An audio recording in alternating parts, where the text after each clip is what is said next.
meus irmãos, é um prazer estarmos juntos quando vamos gravar a nossa terceira lição, que tem como tema As Filhas de Zelofeade, o pedido que mudou a história. Eu sou o pastor Valmir.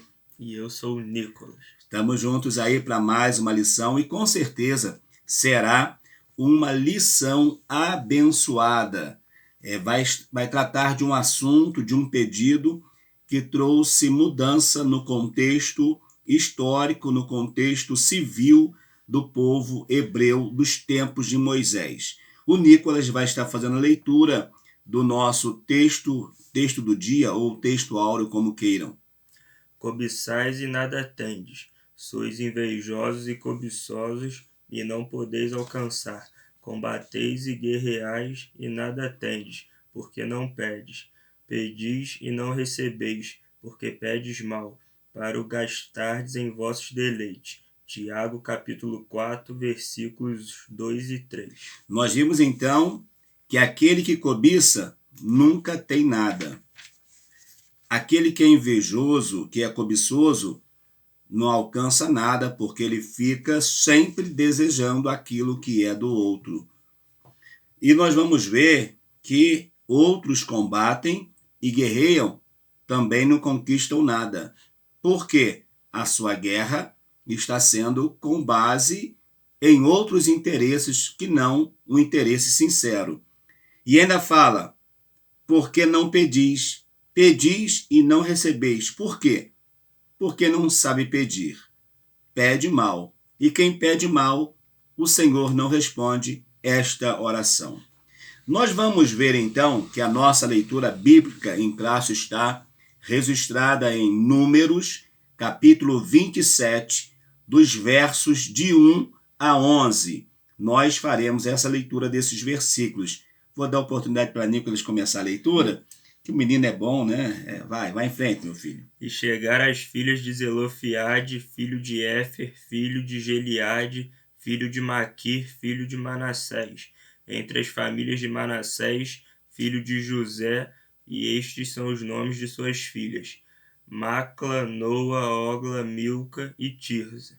E puseram-se diante de Moisés e diante de Eleazar, o sacerdote, e diante dos príncipes e de toda a congregação à porta da tenda da congregação, dizendo: Nosso pai morreu no deserto e não estava entre a congregação dos que se congregaram contra o Senhor na congregação de Corá, mas morreu no seu próprio pecado e não teve filhos.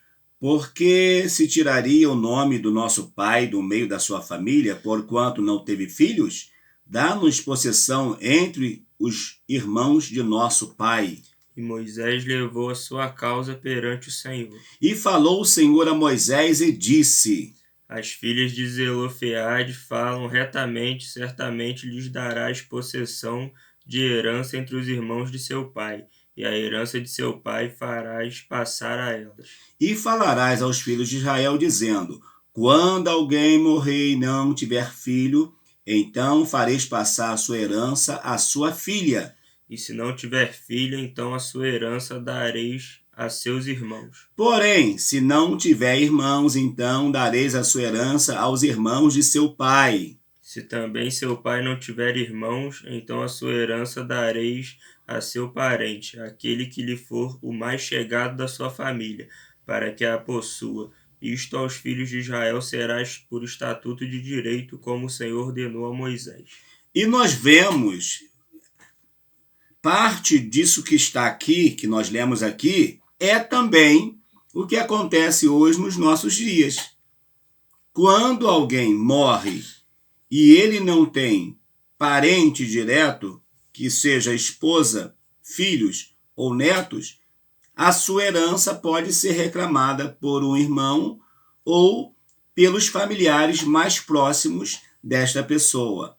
Então, nós vamos observar aqui que, por outro lado, Deus é maravilhoso, porque ele permite que a família, que na época aqui, uma tribo, que os filhos dessa tribo conquistasse terra entre os seus irmãos. Mas uma vez então, porque não teve filho, esse chefe dessa tribo, ou dessa família dessa tribo, iria perder o espaço que ele conquistou?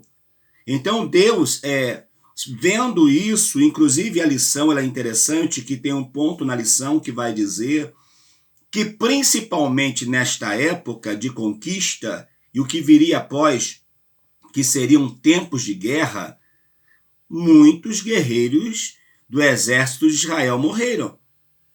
E muitos deles deixaram família. Então imagine bem, vai o pai e o filho para a guerra, morre o pai e o filho. Mas essa família tem meninas, como fica? Elas perdem o nome do pai, que foi um guerreiro. Então Deus, ele, através desse pedido, ele vai trabalhar essa questão na vida destas moças e depois, consequentemente, vai ser algo que vai ficar para estatuto perpétuo para o povo de Deus, para o povo de Israel.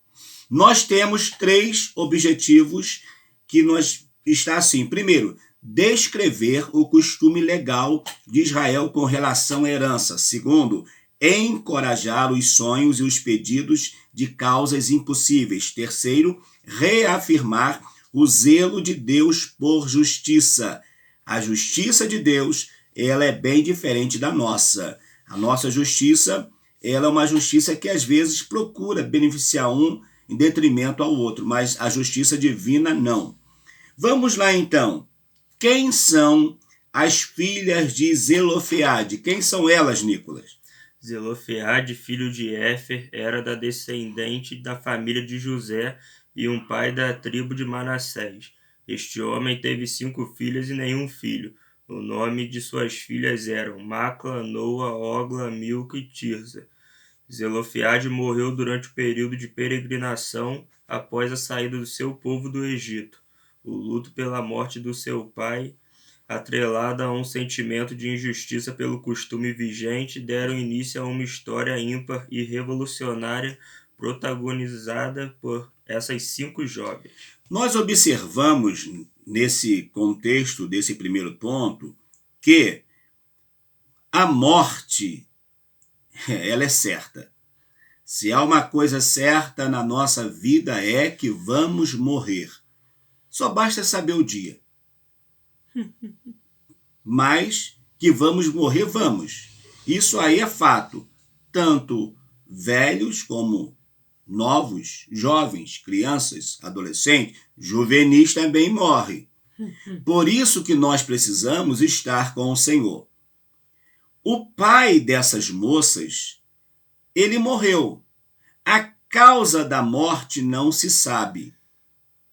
O que nós vemos que ainda é antes de entrar na terra prometida, porque elas vão falar com Moisés. E Moisés que vai ser o responsável por determinar essa lei. Então ainda não tinha entrado na terra prometida. Mas elas vão dizer para Moisés, meu pai, o nosso pai morreu. Por que ele morreu?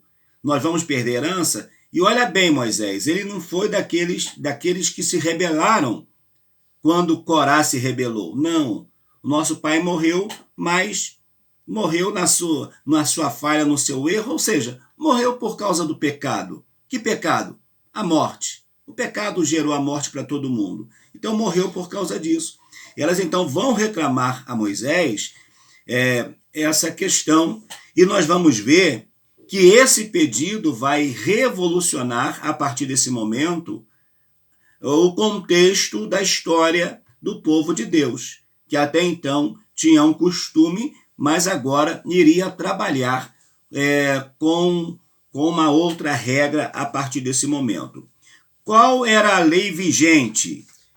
Direito à herança. Na cultura hebraica, após a morte do patriarca, a propriedade do falecido era dividida apenas entre os filhos do sexo masculino, reservando ao primogênito 2 vezes mais do que aos demais irmãos. As filhas eram tratadas de outra forma. Elas recebiam um presente de casamento dos pais chamado de dote.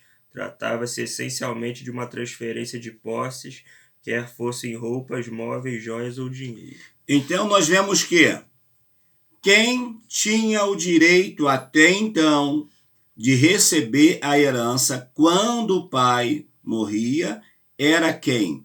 Os filhos, os homens da casa, os filhos desta família que recebia a herança. Por exemplo, ele sendo homem, ele recebia a herança e tendo as suas irmãs, ele ficaria responsável pelas suas irmãs.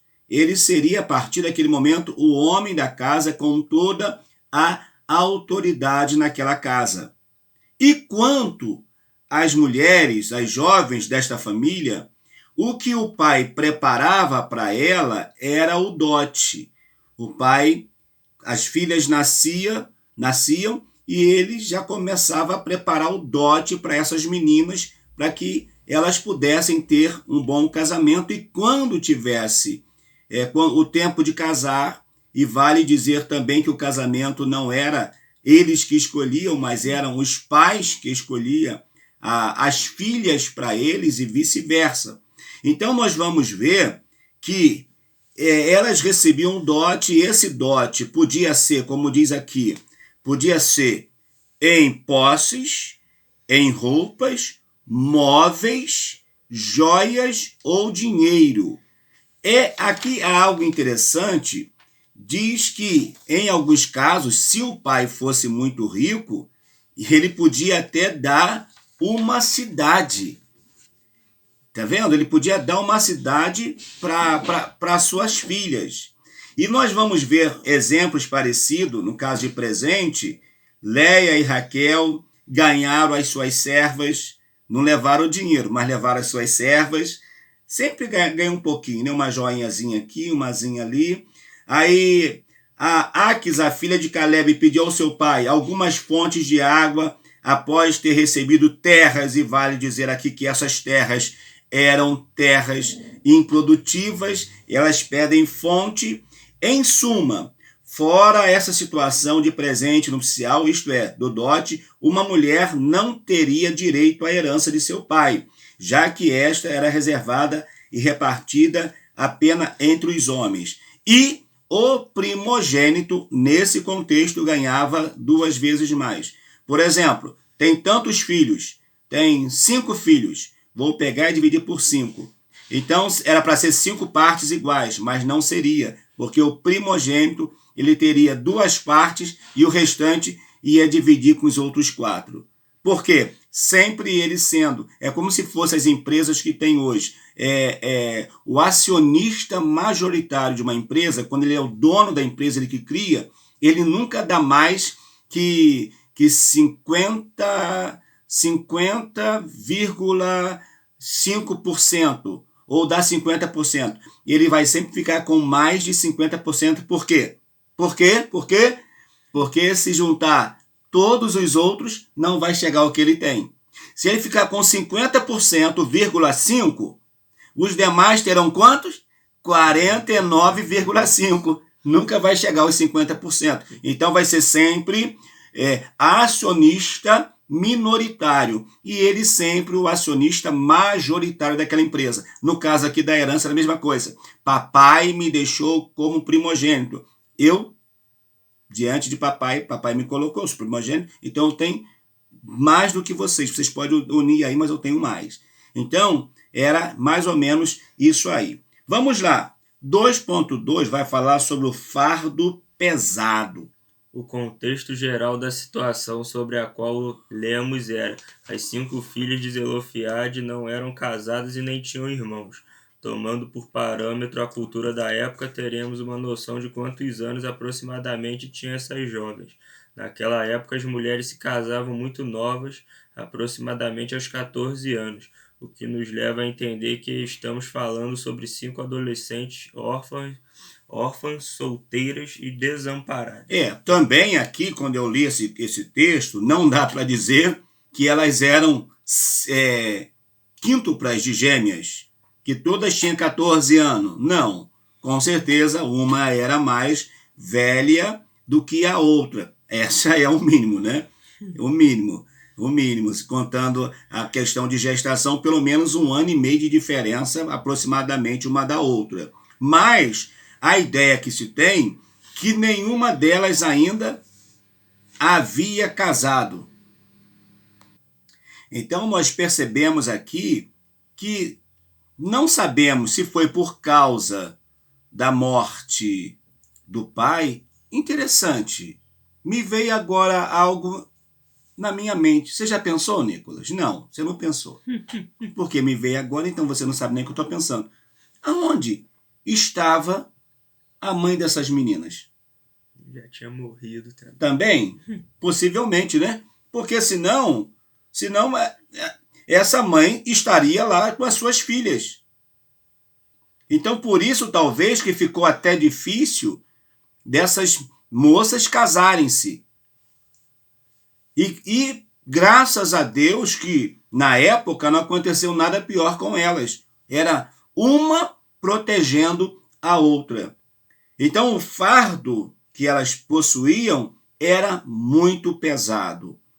O 3 vai dizer assim: clamor por justiça. 3.1. Sem precedente. Diante daquele cenário extremamente desfavorável, as 5 filhas de Zelofeade decidiram não apenas chorar, reclamar ou mesmo se rebelar, como muitos optam fazer em situações difíceis. Ao contrário, com argumentos plausíveis, corretos e respeitosamente apresentados, Macla, Noa, Ogla, Milca e Tirza puseram-se diante de Moisés, do sacerdote Eleazar e dos príncipes de toda a congregação. Tá vendo só?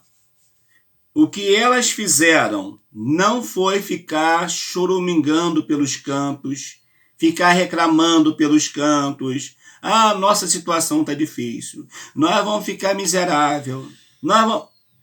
Pelo amor de Deus.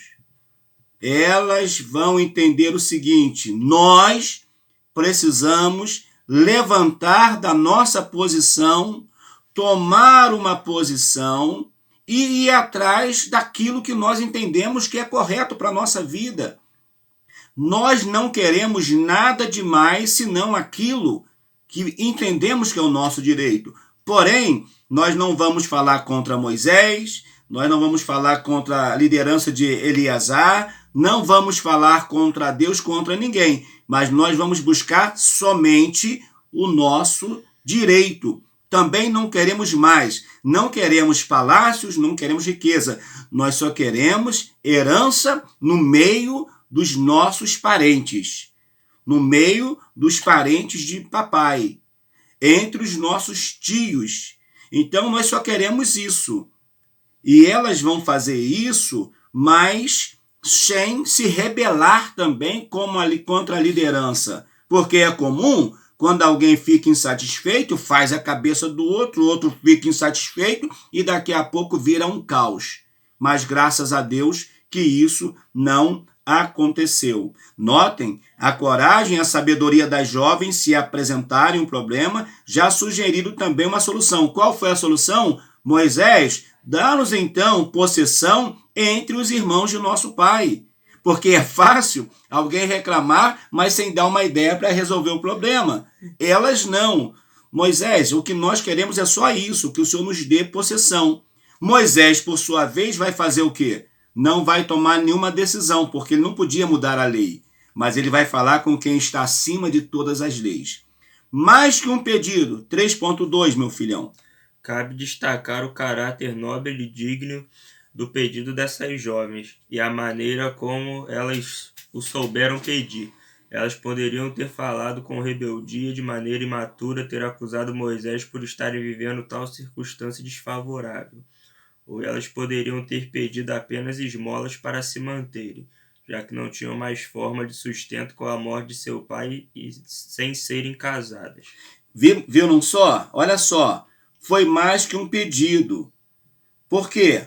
Porque elas colocam realmente um sentimento naquilo ali, não para tirar vantagem de nenhuma situação, mas elas sabem como chegar. Lembre bem que o Nicolas fez a leitura do texto áureo, do texto de dia, que dizendo assim, olha, tem muita gente que pede e não recebe porque pede, Nicolas? Mal. Então elas entre si, elas conversam entre si, tomam conselho entre si de como chegar a Moisés para pedir o que era o seu direito.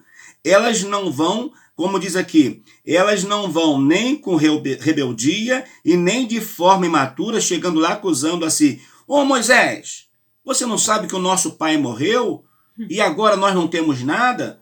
O senhor quer que a gente fique mendigando aí? Ou, pior ainda, que o comentarista aqui nem colocou, porque além de pedir esmola, elas poderiam fazer o quê? O meio de sobrevivência. Infelizmente, era no meio do povo de Deus, mas era se prostituir. Para quê? Vender o corpo para poder ganhar dinheiro. Só que elas não procuraram esse caminho. Elas preferiram procurar o caminho correto. A bênção está sempre no caminho direito. A bênção está sempre no caminho certo, que é Cristo. Não tome outro caminho para que você depois não passe aperto. Percebemos a preocupação com a dignidade e a memória do pai também, na explicação de que Zelofiade não estava entre os que pecaram contra Deus na congregação de Corá. Assim, Macra, Noa, Ogla, Milca e Tirza enfatizaram que o pai era submisso à autoridade de Moisés, bem como dos demais líderes que Deus estabeleceu sobre o povo. Quem eram os demais líderes, além de Moisés? Era o chefe da tribo e principalmente o sacerdote. O sacerdote tinha um papel incrível na vida do povo de Deus. Por quê? O Moisés era tipo um presidente, um governador, um libertador.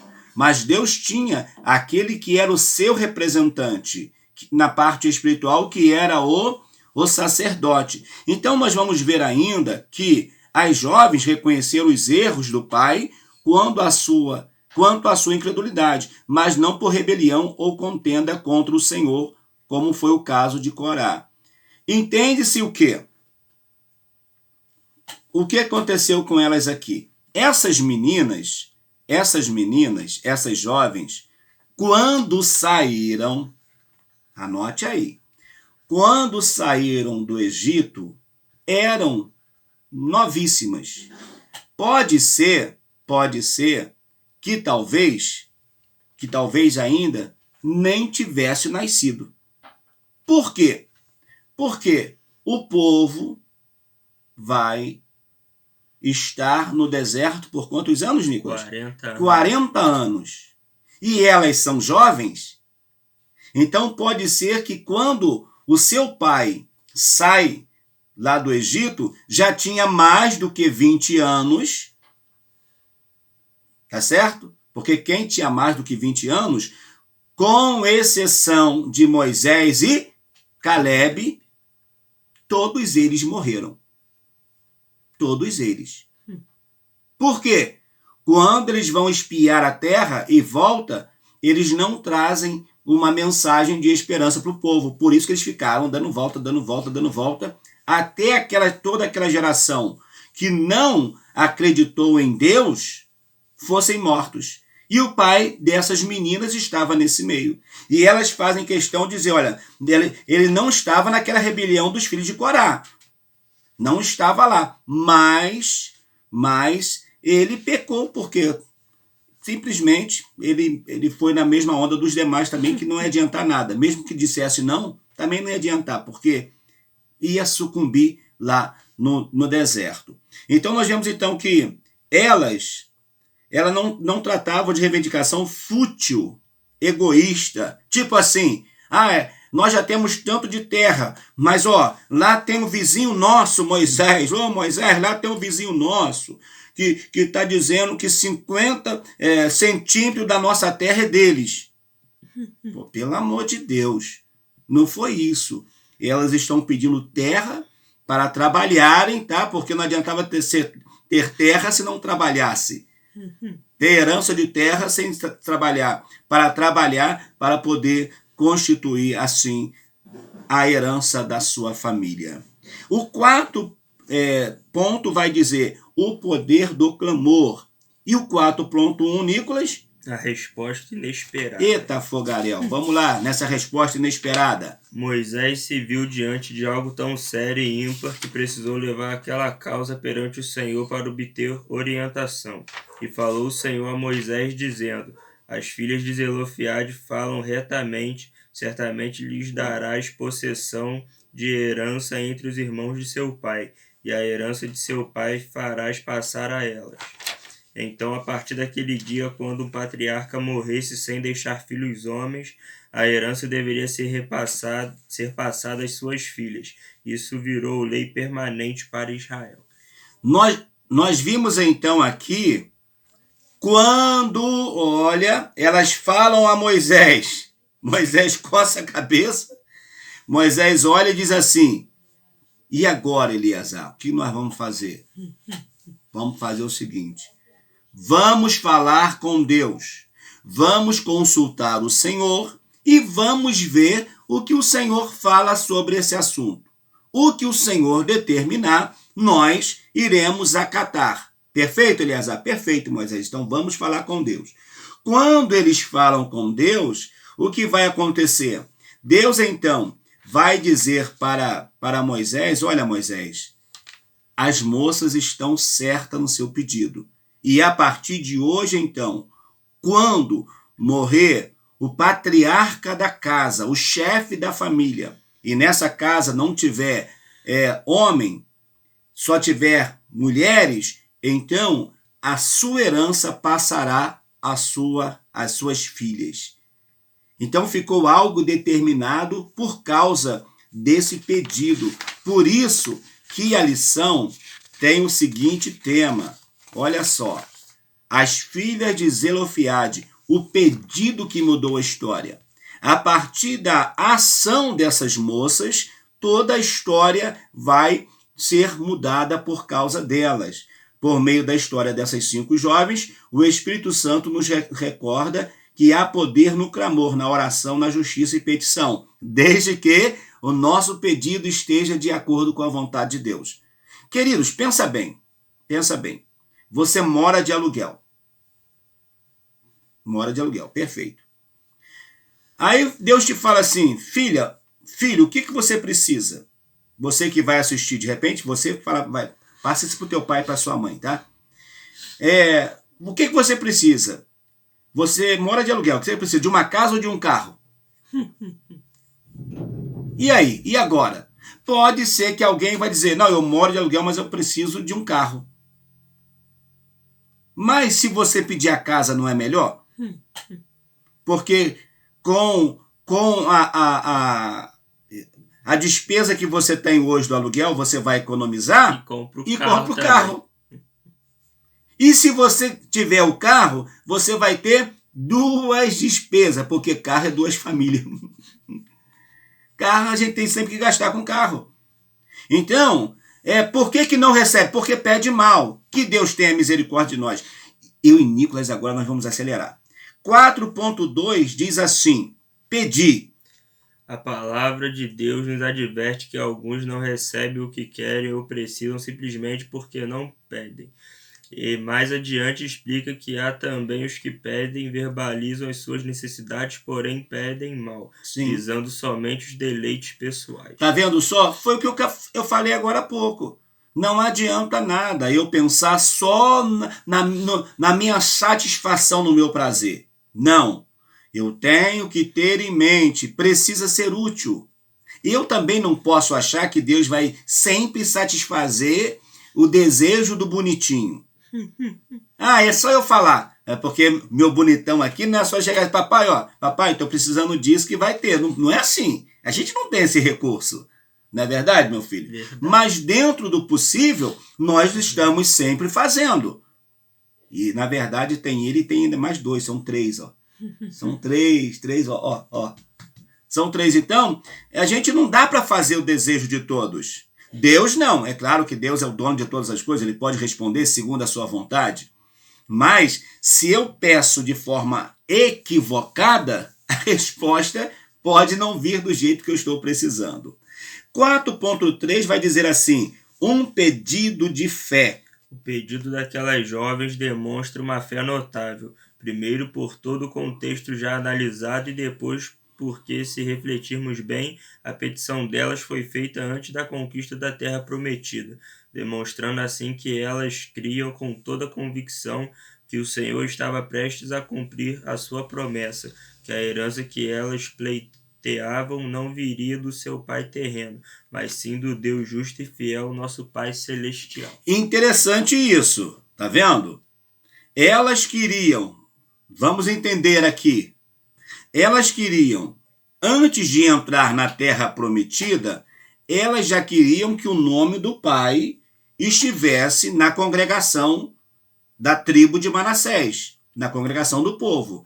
Elas não queriam que o nome do pai saísse da congregação. Só que elas não estavam visando somente antes de entrar na terra prometida. Mas depois também. Já estavam visando depois da terra prometida. Vale dizer o seguinte, ainda não tinha entrado na terra, mas já tinha a promessa de que entraria na terra. Nós ainda não chegamos no céu, é verdade, né? Porque senão não estaríamos aqui. Mas nós não temos a promessa que vamos para o céu. Então, eu já tenho que pedir ao meu Pai que Ele me reserve a mim e a minha família o meu lugarzinho no céu. Mas através de quê? Do meu pedido e da minha obediência aqui. Porque se eu desobedecer, se eu deixar de crer na promessa, eu posso levar meus filhos também a descrer dessa promessa. Então é muito importante. Elas creram que ainda não estavam ali não tinha chegado na terra, mas elas acreditavam que iam chegar lá, independente, né, do que estavam vendo no momento. Era dificuldade? Era problema? Era luta, mas elas já estavam acreditando no que iria acontecer. Inclusive a questão da fé, que faz a gente ver, a gente enxergar aquilo que nós ainda não está sendo palpável, que ainda não está chegando aos nossos olhos. Diz ainda que tal atitude de ousadia seria considerada mera loucura para outros, inútil, mas as filhas de Zelofeade não permitiram que nada nem ninguém determinasse o que elas podiam ou não crer, fazer e conquistar. Elas determinaram o que iriam crer e o que iriam acreditar. E no momento, elas acreditavam que Israel ia entrar na terra prometida e quando chegasse lá, elas teriam a sua possessão diante dos seus irmãos, diante dos parentes de seu pai. Para concluir, Nicolas, é preciso crer e agir de acordo com o conhecimento de que para Deus nada é impossível, não existe problema grande ou complexo demais que Ele não possa resolver. O Deus Todo-Poderoso, Criador dos céus e da terra, mantém os seus ouvidos atentos às nossas orações. Lembrando que pedis e não recebeu porque pediu mal. Mas se você pedir de acordo com a vontade de Deus, Deus irá te conceder. Deus tem sempre o melhor para mim e o melhor para você. A próxima lição, Nicolas, vai ser qual? Josué, o valor do discipulado. Vai ser uma bênção. Josué andava com Moisés, caminhou com Moisés e foi o líder do povo que Moisés liderava. Então vai ser bênção. Que Deus te abençoe. Chegamos ao final da nossa terceira lição e nós te aguardamos na quarta lição. E não esqueça de dar o like. É muito importante para que esta lição ela alcance mais vidas. Deus abençoe a todos vocês. Até o nosso próximo vídeo aula em nome de Jesus. Um forte abraço. Até lá. Fechado, meu filho? Fechado. Podemos ir embora? Podemos. Show!